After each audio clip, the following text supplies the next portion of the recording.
রাজশাহী শহরে এমন একজন মন্ত্রী আছেন যাকে গাড়িতে খুব কমই দেখা যায়। সকালে তিনি বের হন রিকশায়, যান সবজির বাজারে, আবার সেই রিকশাতেই ফিরে আসেন। দলীয় কর্মসূচিতেও অংশ নেন রিকশায় চড়ে। তিনি হলেন সদ্য দায়িত্ব পাওয়া ভূমিমন্ত্রী মিজানুর রহমান মিনু। মন্ত্রী হলেও রাজশাহীতে তাকে দেখা যায় সেই চিরচেনা রূপেই। তার সঙ্গী গত 10 বছরের পরিচিত রিকশা চালক আব্দুল কুদ্দুস।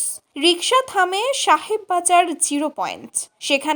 সেখানে প্রাতঃভ্রমণে বের হওয়া বয়োজ্যেষ্ঠদের সঙ্গে বসে গল্প করেন মিনু। কোনো প্রোটোকল নেই সরকারি গাড়ির ভাড়া, নেই সরকারি গাড়ির তাড়া, সাধারণ মানুষের সঙ্গে জমিয়ে আড্ডা।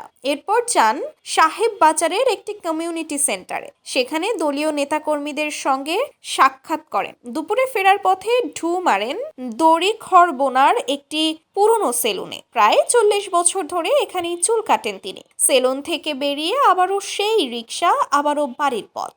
রিকশায় চড়ে যাওয়ার সময় হাত তুলে সালাম দেন পথচারীদের। সাধারণ মানুষও হাসি মুখে সালাম ফেরান। পাশে থাকেন তার ব্যক্তিগত সহকারী আব্দুর রব পান্না। মিজানুর রহমান পিনু মাত্র 32 বছর বয়সে রাজশাহী সিটি কর্পোরেশনের মেয়র নির্বাচিত হয়েছিলেন। টানা 17 বছর দায়িত্ব পালন করেছেন। মেয়র থাকাকালে সংসদ সদস্যও হয়েছেন। পরে বিএনপির চেয়ারপারসনের উপদেষ্টা হিসেবে দায়িত্ব পালন করেন। কিন্তু এত সব পরিচয়ের মাঝেও বদলায়নি তার জীবনযাপন।